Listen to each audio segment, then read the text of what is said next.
Au numéro 11, on nous demande de trouver une mesure manquante dans une pyramide régulière à base hexagonale. Donc ça, c'est les faces latérales et ça, c'est la base.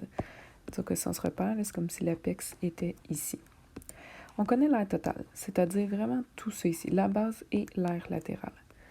La mesure qu'on cherche, ça correspond à l'apothème de la pyramide. L'apothème de la base est ici. On peut y aller avec une formule complète, c'est-à-dire notre aire totale pour une pyramide, c'est la base plus l'aire latérale. Notre aire totale, on sait qu'elle est de 756. Pour la base, vu que c'est un hexagone régulier, on va utiliser NCA sur 2. Et pour l'aire latérale de la pyramide, périmètre de la base fois l'apothème de la pyramide divisé en 2. Ça, c'est la mesure qu'on va chercher à déduire.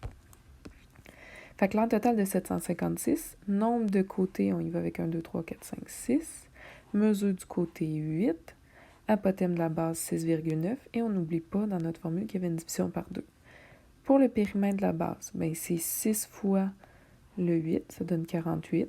Apothème de la pyramide, c'est exactement ce qu'on cherchait ici comme segment. Puis on n'oublie pas que dans l'aire latérale de la pyramide, il y a une division par 2. On va faire de l'algèbre.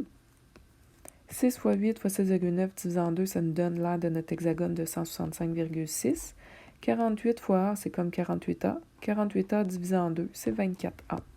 On va enlever le terme constant de chaque côté de l'équation, donc au membre de gauche et au membre de droite.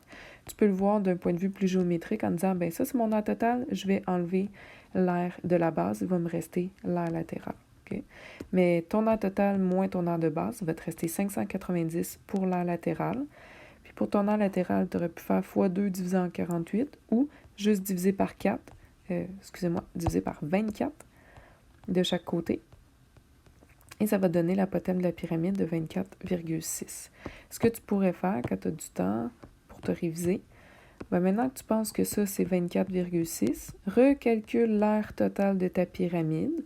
Donc, 6 côtés de 8 cm pour la base fois 6,9 l'apothème de la base. 6 fois 8 pour le périmètre de la base de la pyramide. 24,6 comme apothème de la pyramide. Quand j'ai tout recalculé, je suis arrivée à 756, qui est exactement ce qu'on avait au départ. Alors, la réponse, 24,6.